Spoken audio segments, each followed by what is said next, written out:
Në videon e parë të rubrikës 8 pika që duhet të dini për të zgjedhur një klinikë ku do të bëni riabilitimin total mbi implante, folëm për përgatitjen e mjekut dhe eksperiencën kirurgjikale të tij. Sot do flasim për diçka shumë të rëndësishme, sidomos kur kemi të bëjmë me ndërhyrje kirurgjikale në të njëjtën kohë në të dy nofullat, që është sedacioni venoz. Një ndërhyrje e tillë, e cila nënkupton heqjen e gjithë dhëmbëve dhe vendosjen e 12 implanteve dentare, është një procedurë që shkon minimalisht 4 deri në 5 orë. Ka njerëz që thonë e bëjmë për 1 orë, po në gjykimin tim ata janë gozhdaxhi, nuk futen fare te mjekët, kështu që i lëmë një anë.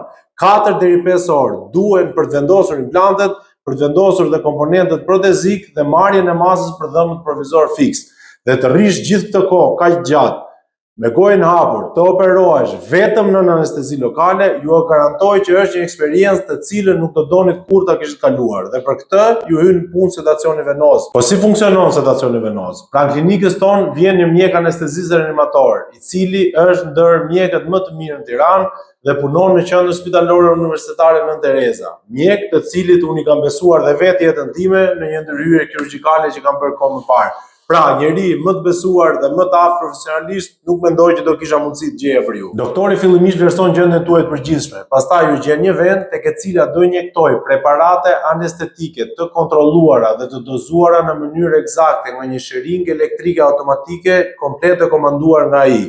Në momentin e parë kur unë bëj anestezin lokale, doktori ju vendos në një gjumë të thellë që ju mos ndjeni asgjë.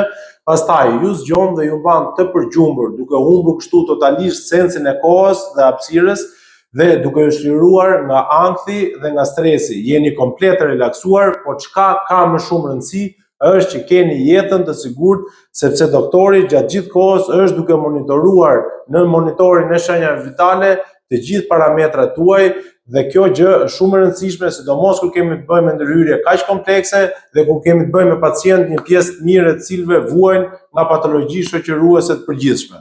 Unë personalisht nuk pranoj të bëj asnjë riabilitim total pas sedacion venoz, sepse siguria e pacientit dhe komforti i tij për mua janë dy gjëra primare për të cilat nuk bëj kompromis. Shifemi në videon e radhës, e cila do jetë për protezat provizore fikse, edhe kjo shumë e rëndësishme. Mirupafshim.